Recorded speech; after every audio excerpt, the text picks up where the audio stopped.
Hello, everybody. So, here we are at the tail end of the dumpster fire that is 2020. And I don't know how you guys are doing out there. Hopefully, well. Hopefully, you're staying warm and rational.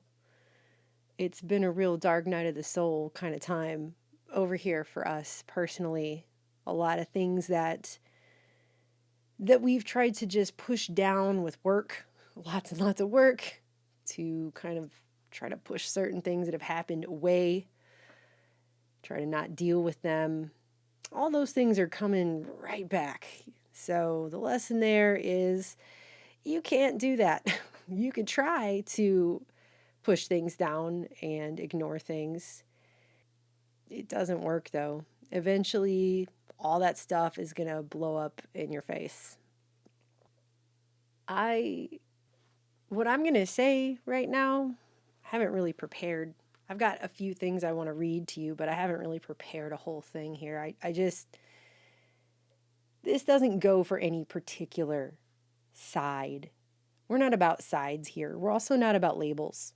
And I've noticed that's the thing right now. If people can't label you, if they can't figure out what your label is so they can put you in the requisite box in their head, they get really angry at you. I've noticed that lately. Sadly, some of the most hateful messages I've received lately are from supposed Christians. I think it's extremely sad because I don't it's like people are becoming monsters. It's like people are becoming shadow versions of themselves and they don't even realize it. They don't even realize the behaviors they're engaged in, the level of extreme emotion that is coming out. All of this is stopping their ability to think critically about the things that they're calling for right now, the things they're saying. It's as if they have exited reality, even the normal reality for themselves, and they are now in some shadow land. So this was sent out a little bit ago by our good friend Gons over at Face Like the Sun. The same people warning about martial law coming to America in 2011 are now pushing for it in 2020. This is kind of the point that I'm making. Gons has always earned our respect because he has not wavered against his own principles, at least not in the time since we have known him, which has been for many years now. Unlike other people that we have known, who, if you went back to 2011 and pulled up recordings of the things that they supposedly stood for and the stuff that they were telling people, and you jump cut them to things they've been saying in recent years, you would be flabbergasted. Your mind would be blown at just the 180-degree complete switch over of all morals and values, just completely flipping. Just does not stand for any of the stuff they supposedly stood for in a way that is just utterly pathetic. And it kind of makes me sick because certain people who do things like that just so happen to be in positions of influence. And I mean, I have seen people who are saying things, they sound crazy. They just sound crazy now. They have been whipped up into an emotional frenzy, and it's like they've lost their minds. So I thought it might be a good idea to talk a little bit about cults, because that's a word that's going around right now, and some people are getting really offended, and I don't think they realize how spot on that definition actually is, and how spot on that is as a description of some of these behaviors. So first, let's talk about joining a cult. People don't join cults. That's first. Deborah Layton, a woman who fled Jonestown before the killings, wrote, "Nobody joins a cult. You join a self-help group, a religious movement, a political organization." That's right. Let's say that one more time. A political organization. They change so gradually, by the time you realize you're entrapped, and almost everybody does, you can't figure a safe way back out. So people aren't joining cults. They think they're joining something else at first, something that they believe in. And it's not weak-willed, ignorant people who end up in cults either. Many times it's really intelligent people who are actually just looking for answers that they haven't been able to find in the realm of what would be considered normal society. It's part of the problem that we're seeing right now with the idea that anyone who questions official narratives is treated like a crazy person and an idiot for asking questions. Remember when you were in school and the teacher would say something like, there are no stupid questions, right? Well, that has certainly changed in the last 10 years of social media, hasn't it? Now there's all kinds of questions that just really aren't even allowed to be asked apparently at all. I really don't know what these people expect when you do that, because what you're actually doing is you're pushing that segment of society towards more extremist, radical lines of thought. That's what you're actually doing by not allowing a space for people to question things. And that's where cult leaders like to hang out. They like to be right there outside the gate, catching all the people who get off the bus, right? I mean, it's literally how it was in the 70s, right? They used to hang out in Greyhound bus stations and recruit people. Now it's a little bit different in the digital era, but it's basically it's the same. It's the people who start to step off of, wait a minute, this isn't what I thought it was, or I have questions, or whatever. And then they start to look for answers outside the realm of mainstream media narratives and official government narratives. And there just so happens to be some cult leaders. They wait right outside that gate. They're just waiting right there to hook those people and suck them in. That's how it works. So society is actually forcing people out into the fringes where those cult leaders can then prey on them. It's a formula, actually, almost seemingly to push people towards these cults. So let's talk a little bit about the characteristics of cult leaders. And I'm going to be quoting a lot from Dr. Janja Lalich. She has a PhD in human and organizational systems from Fielding Graduate University. But she also spent 10 years, starting in the 70s, as part of a radical Marxist-Leninist group called the Democratic Workers' Party in California, which she later came to believe was itself a cult. She would have to store questions and doubts in the back of her mind because she was unable to express them at the time. And she became a high-ranking member in that group. She worked long hours. She had little contact with outside people. She also claims that ex-members were harassed and attacked and that she felt increasingly threatened. And when the group was eventually dissolved, she was finally able to leave it. And then after that, she began educating herself on cults. And now she's considered an expert on that. I found this article on Refinery 29 where they're talking about the 4 personality traits that cult leaders have in common. So first, cult leaders are typically described as charismatic, at least to some of the people who would become followers. And Dr. Lalich says that what appears to be special to one person might not really be all that alluring to others, but it comes down to this cult leader finding people who respond well to how they present themselves or the information they present. So that's how it starts, is you just need one person or a few people to go, you know what, what you said is right. I totally believe that. Yeah, you really are a genius. You really are getting messages from God, whatever it might be. Whatever it might be. And then from there it grows. From there it grows. And then they bring people in. And then this sets up something that Dr. Lalich calls charisma by proxy, which refers to the leader's inner circle taking up that cause and spreading it to a wider range of people than the cult leader themselves would be able to appeal to effectively.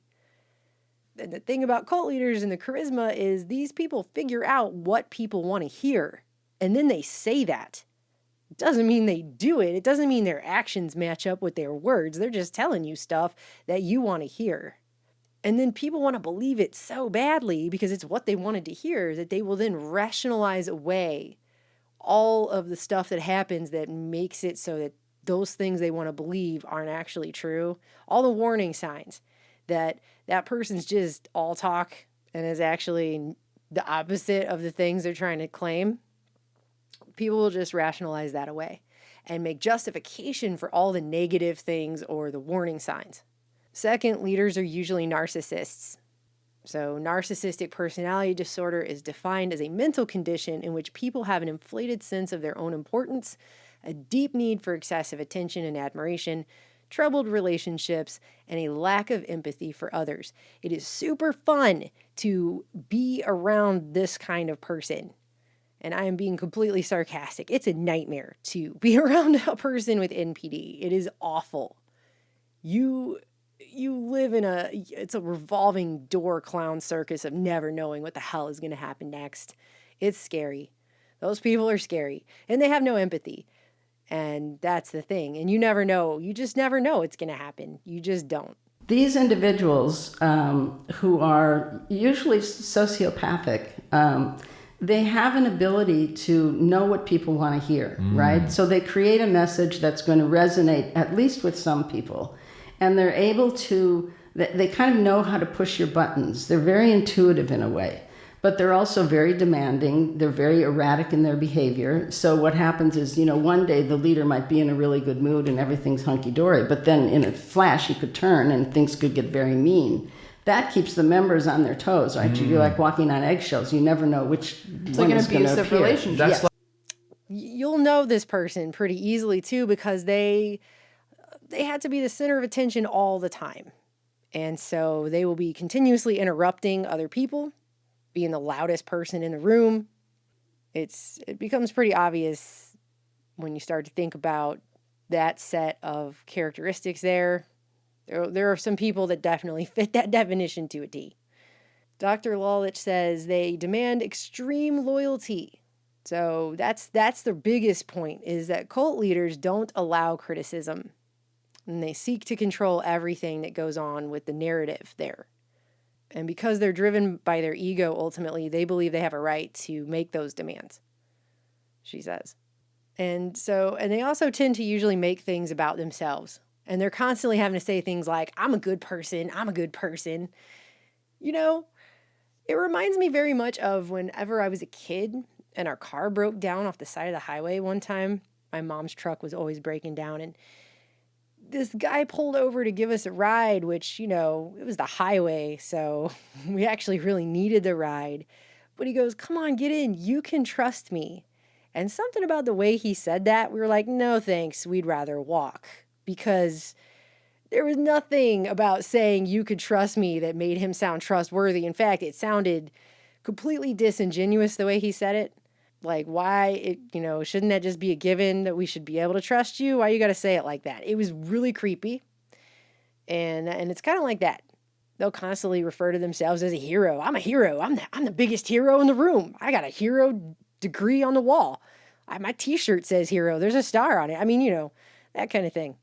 If you have to constantly talk about what a good person you are, something's not right, okay? Because if you're a good person, people will just know that. They don't need you to tell them that all the time. They don't need you to say, I'm a hero, I'm a hero, I'm a hero. If that guy's a hero, people will know they're a hero. They won't need to say it all the time. And that leads to kind of the next point, which is that these people can't do anything wrong. You're not allowed to criticize them. These cult leader people. It doesn't matter how valid your points might be or your concerns, or like, hey, wait a minute, you said this, but your actions aren't really matching up with the things you said. No, that's not allowed. Criticism of any kind is not tolerated. These people will deflect the criticism, and then they'll argue on top of that anyone who does criticize them is actually persecuting them.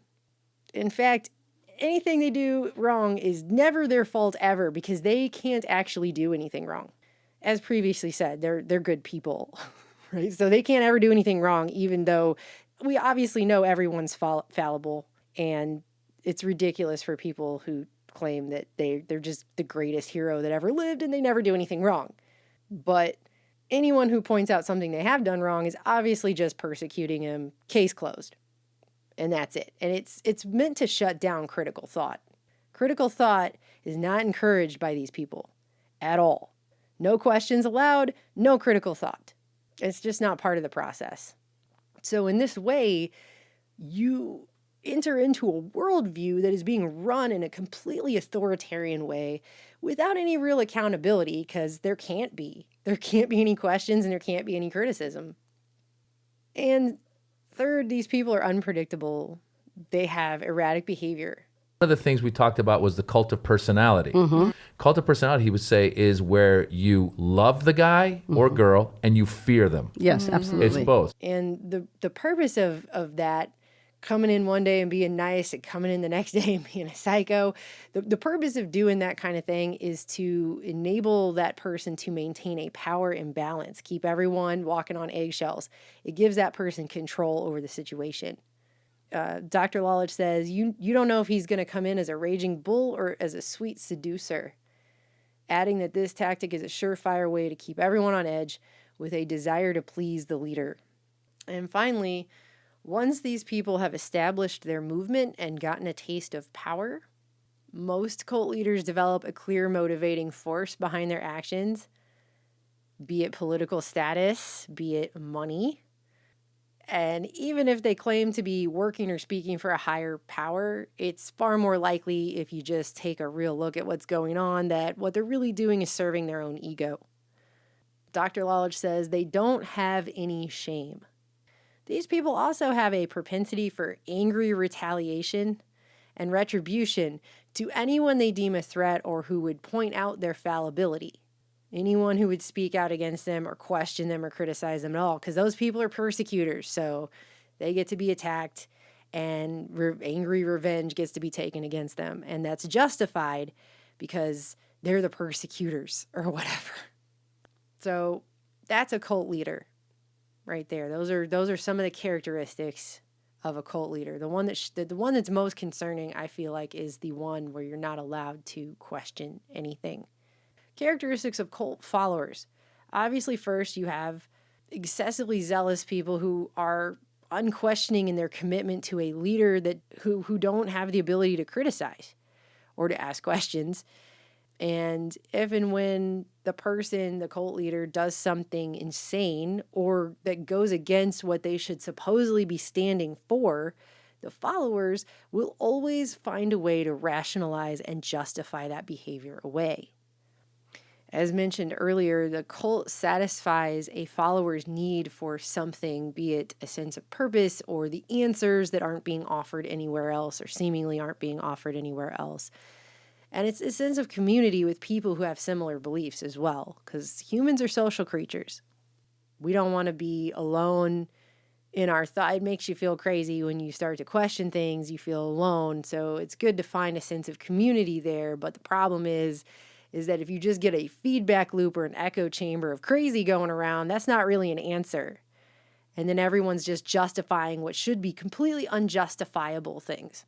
But if members feel like their concerns aren't being met anywhere else, you could see how those people would easily be ensnared by a cult with a leader who is saying the things they want or need to hear.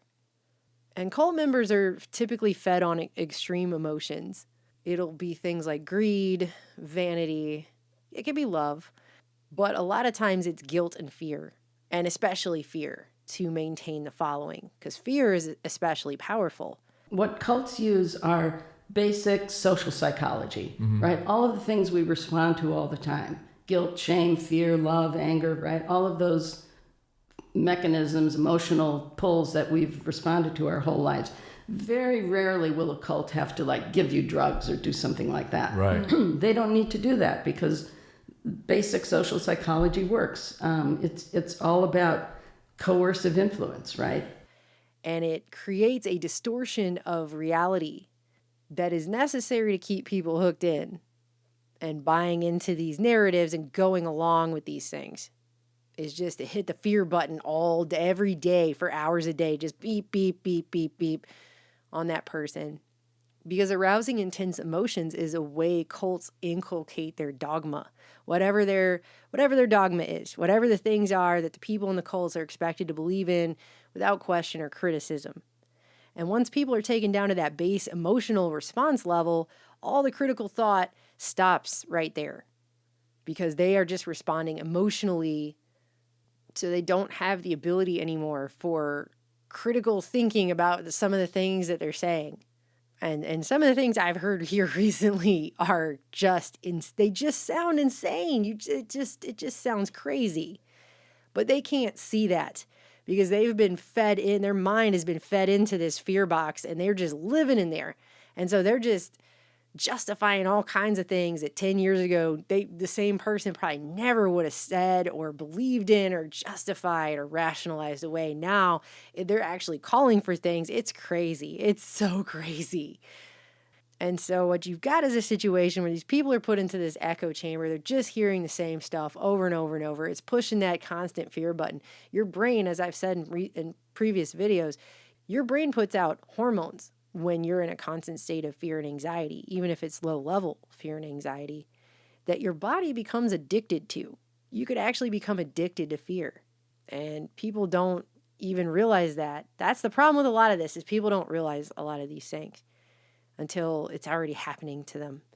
The people become dependent on this person's analysis, and they are seemingly unable to think independently from that or to analyze situations without that person's input or what that person is saying. And they become hyper pro that agenda and spreading the message of that without really thinking about probably half of what they're even actually saying. And these people also become increasingly isolated from their family and friends because the family and friends aren't demonstrating an interest in that agenda. So then it's like, well, you guys just don't get it. So the person becomes increasingly more isolated into the world of this cult, essentially, and the cult leader's view on everything. And everyone else who says anything negative, of course, back to the persecution thing. So those people are just out, basically. And again, anything that cult leader does is justified, no matter how ridiculous it is, no matter how antithetical to the person's own belief systems it is, no matter how harmful it is, no matter how obviously corrupt it is, it's always going to be justified away somehow and explained away and rationalized. As the screw gets turned a little more and a little more, they become just indoctrinated into this single black and white view of reality, and they refuse to even entertain anything that doesn't agree with that constructed worldview, even if the things that you're trying to say to these people have merit and make sense. They will immediately just flick that away because it's bouncing off of this wall that's been created around their brain, around their mind of reality, because they want to believe so badly in the message of the dear leader. So it's a total closed-mindedness that sets in here. It allows these people to rationalize away their own doubts and concerns, anything that might eat away at that worldview. The hardest part in doing all this research is realizing how these things have affected us personally here in the past. I coming to this point of doing this research, this is, I've done so much research on the mind and the brain and things, and now to get to this point in my life and be able to see this now for what it is, I am so, I don't know, you guys, I've been I've been crying a lot lately, just coming to terms with the fact that this kind of situation worked its way into my life years ago. And I don't know what to tell you, because I was book smart. I thought I knew things, but I did not have any idea the psychological black basket to hell that I was about to get into with this type of situation here. And now that it's been many, many years, I can stand back and look at it all and take it in. And it's unbelievable how this works. How people, normal, average people, can be fed into a totally extremist worldview that should actually go against the things that even they have personally stood for in the past. And I have seen so much hate lately, so much hate. I mean, like I said, it's as if people are being turned into shadow demons of themselves or something on the Facebook and the Twitter and the Instagram with the comments that people are making at each other. If one person doesn't totally buy into or has questions about the other person's beliefs. If what you believe is true, then you shouldn't get angry if anyone has questions about it. That shouldn't upset you to have someone question you. Because if what you believe is just true and that's it for you, then having questions and criticism shouldn't be threatening to you. But instead, what we're seeing is just total full-on hate on display. People saying things to each other that are so nasty. I mean, you look yourself in the mirror later after you type that stuff to someone? I mean, really? And you feel good about that somehow, that you behaved that way. I don't know. My mama raised me better than that. So I can't believe it. I don't think someone disagreeing with me politically, spiritually, I don't think that's an excuse for me to be disgusting to them and have no manners and talk to them like they're subhuman. I think that's awful. And it's a terrible way to treat people. The closed-mindedness and just some of the stuff that's just in full-on display in the digital social media space of 2020 is just, it's really sick.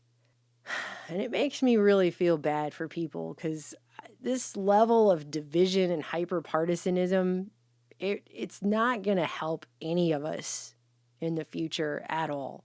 It's not going to help the way that people are treating each other. At a time when we need understanding and open-mindedness more than ever, I am seeing more hatred and closed-mindedness than ever. I don't know what people are becoming out there, but I think everyone needs to take a good hard look at themselves and think about some of this, because I have seen more cult-like behavior out of people than maybe ever in my lifetime. And the justifications and rationalizations, I don't know. I don't know what else to say, because I'm trying to be as middle ground as I possibly can so that I don't use any trigger words that's going to trigger these people. I'm hoping that I've got family members, by the way, who are being affected in this way right now. Like joining political cults, basically, in their beliefs. It's scary. It's to watch a person change like that and start supporting things that they never would have supported not that long ago. I mean, you're being led so far off the path. You were being led so far down a really dark road. And I just hope that people can think about some of this stuff, because the way that some of these people are acting, they're acting like they've been sucked into a cult. And there are people that are acting like total full-on cult leaders. And there's just no really other way to describe it. And to try and downplay that is actually to do an injustice. Anyway, stay safe out there. Stay sane. I'll talk to you guys later. The best thing is to not be confrontational, not put them on the defensive, because every cult does damage control. And they're going to say, people are going to say this about us, and your family's going to want to take you away from being on your path, and they're going to denigrate us just, because they're jealous or because, whatever reason, right? So you want to be very gentle in your approach. You want to try to do things that might spark their memories or their critical thinking, because leaving a cult is the hardest thing someone will ever do. And both because of the fear, of the shame, the guilt, right? And so they don't, and most people don't have a clue where they can go. But if they have a safe haven they can go to, where they're not going to be humiliated, where someone's not going to say, see, I told you not to join that group, right? You just want to be kind to them,